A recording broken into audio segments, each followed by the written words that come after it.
Hi all, Andy here and welcome back to the channel where tonight I'm doing a very simple beginner's guide to changing the brake discs and brake pads on an Audi TT Mk1. Now the brake pads and the brake discs I'm putting on the car are standard discs and pads.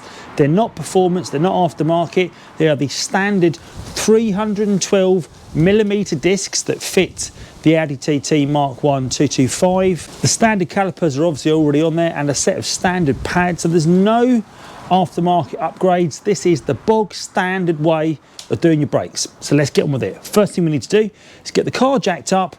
I won't cover that in this video, but if you want to check out how to jack your car safely, click the link above and then come back to this video once you're at that stage. I'm installing these Delphi technology discs. Again, they're 312mm.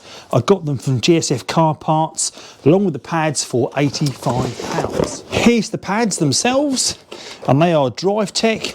Again, they're just a budget pad for doing the brakes on this car. I'm going to zoom in so you can see the details of these brake discs, because they fit other cars other than the Audi TT Mk1. Because when you put the details in on most of these websites, they say they're not available. But because they fit other cars in the VAG group, they are available. As well as jacking the car up and removing the road wheel, you also need to loosen or remove the cap from the brake fluid reservoir under the bonnet. This will help you retract the caliper when trying to remove it from the disc, as well as fitting the new brake pads.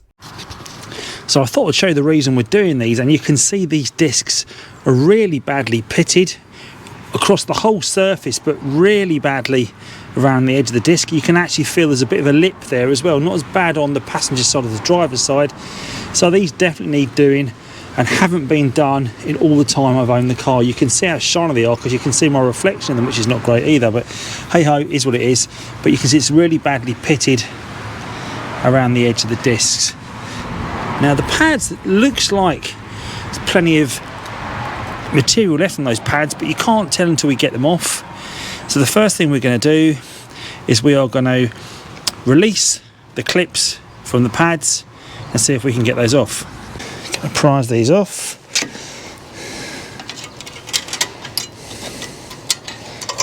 So they're not under the pressure.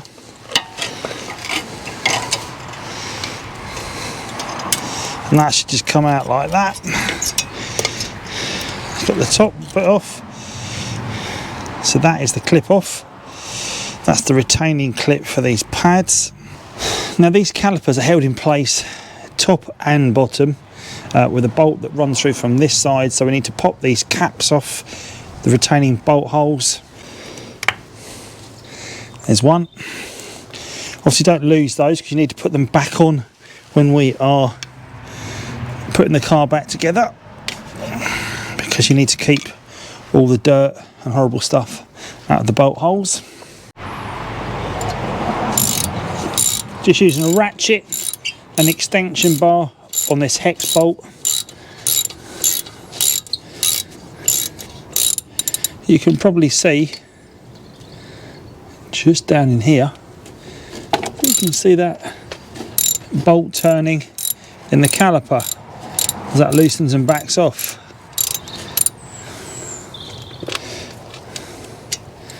That's one undone. Also work on this lower one as well. They're done up quite tight, so I'm going to use a breaker bar. Start that off. The second one would probably have better access from below, but turn that. There you go. It's broken that. So that should now turn quite easily with the smaller ratchet, which it does. You can see this is all moving around now, which is good. And I can just see the guide pin, which is what we're undoing here, is just starting to appear. I can probably do this with fingers now. Okay, so there is our guide pin. So that is what the caliper slides backwards and forwards on. You see dirty and corroded, so we'll give that a clean up before we reuse that. We'll also remove this top one. There's the top guide out as well. I don't think it matters where they go back in, but I'm going to remember that is the bottom one and that's the top one when I clean them up. So this caliper is completely undone from the bolts. So I'm just going to try and lever that now off the brake disc. And I have released the pressure, as you saw, from the brake reservoir. So it doesn't appear to be stuck. Levering from the bottom as well. And also levering from the top. You can see that starting to come away from the disc. Now, I want to be ready to support this caliper because what you don't want to do is put the brake hose under any pressure. There we go. So we're just going to put that up on top for now. There's a plug here that must be the low brake warning sensor, although I would question how good that is. So I'm going to remove that brake pad, just put that on the top for now as well as also. Let's see if we can give this brake pad a little tap on the back. There you go, and that's come away from the caliper also. So there we have the caliper off. We have the brake pads off also. So although the disc is currently supporting our caliper, we will undo this screw that retains the brake disc. Now, you don't always see these on the disc. Sometimes they're left off. So if you take this off and your disc is moving around, because you can see there the disc is still moving around despite that, but that's not a problem because when the caliper's in place, that's held nice and tight anyway. Okay. So just this upper 18mm bolt to remove that holds the caliper carrier in place here. There's two bolts, one at the top and one further down. So I need to get this off as well. Now remove that bolt, and the caliper carrier has just come off in my hand. So there's the caliper carrier off. You can see it's pretty grubby, and here is where the pads will slide backwards and forwards, so we will need to give these a good clean up before we reattach this. But the caliper carrier is now off. We've obviously removed this Phillips screw from the disc, so there's nothing really holding that disc in place. You can see that just wobbles now. So I'm going to hold the caliper up, pick the disc off, and there we go. There's the disc out of the way. We'll move that to one side and take a look in a minute. Now what we have here is the caliper. Obviously the pads are removed from this. Just going to put that back on top of the hub, just like that. And we can see this other brake pad which is still connected to this electrical connector. So I'm going to remove that electrical connector from the pad, because obviously this pad has got a wear indicator on it, so we need to make sure that the wear indicator is reattached on reattaching the brake pads. There we go. So there's our pad with the wear indicator, as you can see attached there, and that just clips on. That is attached to the brake pad, so that's a completely replaceable part. Back under here, you can see here, this is where the wear indicator plug goes in. So now we need to get a new disc onto our hub. So I've put some gloves on so I can minimise the fouling of these components, because here is our new disc to go on. What I'm going to do is I'm going to rub some grease onto the back of this hub to stop the disc sticking to it in future, just so I've got a bit on there, so we don't want it binding onto the back of the disc at all. Now on the hub, the Phillips screw holes at the top, and these discs do indeed have that Phillips hole, so I'm going to line that up.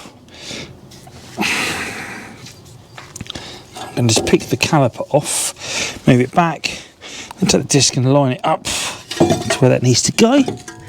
Like so, perfect. There's the Phillips hole. So there we go, there's our disc in place. Because we need the brake pads to move freely on the caliper carrier, I'm just going to give this a clean up with a wire brush of all those areas where those pads will need to move.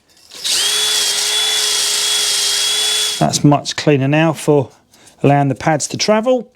Now I'm going to put the caliper carrier back now with these two 18mm bolts before we proceed any further. Just going to get these finger tight to start before we do them up. Do that up nice and tight. I will torque that down. I'll put the settings, the torque settings for these bolts in the video on screen. Now we might need to push the piston back ever so slightly because the pads are going to be a bit thicker. And I'll show you how we do that now.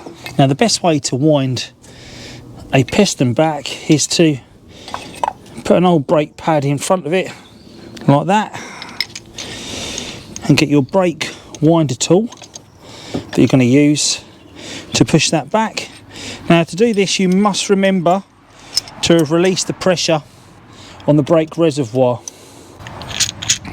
So we spin this down, this brake caliper tool. I put my little slot in position, and the idea we want to push this piston back inside. So I put my brake pad in front of it.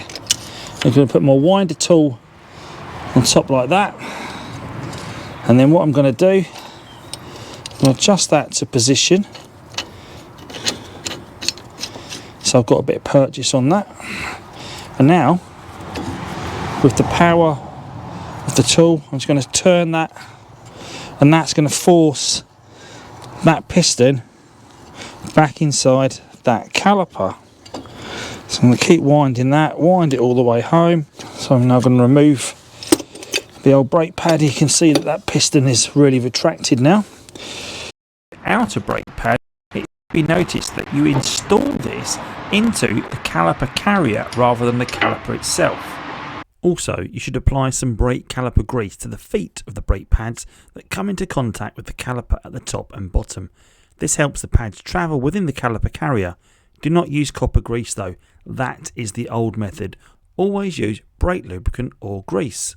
You should always apply brake grease to the back of the brake pads to avoid squealing. So now I can take my new brake pad,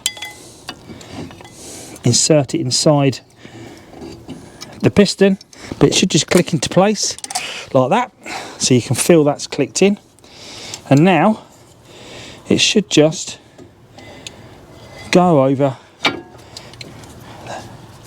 the top of the new brake pad in position, just like that. With that caliper in place, you can see this is all lined up nicely now with our piston. I look down the back,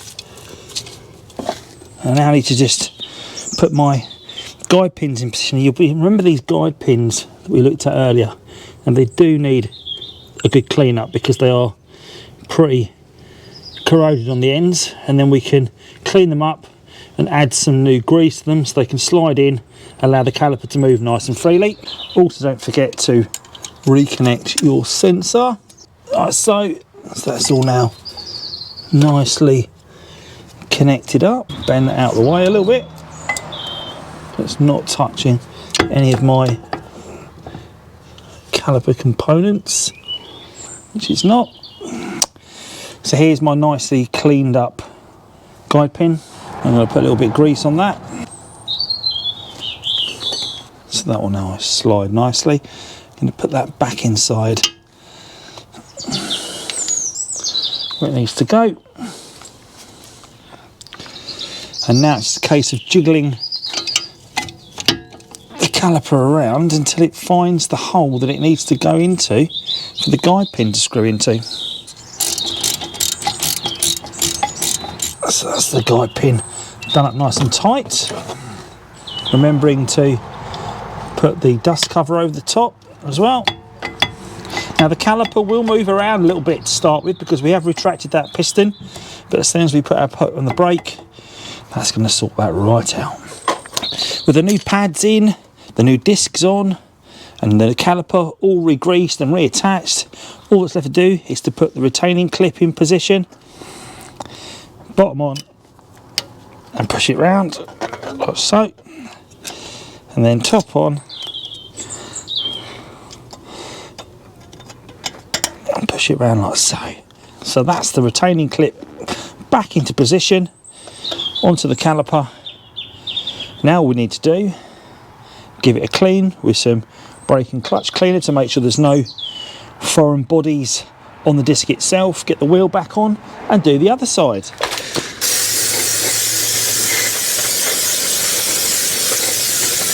Now, once you have installed all of the hardware components to the brakes, you must remember to reattach the brake fluid reservoir cap and ensure it is tightened up sufficiently. Otherwise, you won't have any brake fluid pressure, and of course, your car will not stop. So never forget that step. I hope you've enjoyed today's video on how to change the front discs and pads on an Audi TT Mk1 1.8 turbo car. If you have, then please do give this video a thumbs up, and also think about checking out the other videos on my channel which are covering maintenance on the Audi TT Mk1, both the 1.8 turbo and the 3.2 V6. As always, thanks for watching. See you soon. Take care.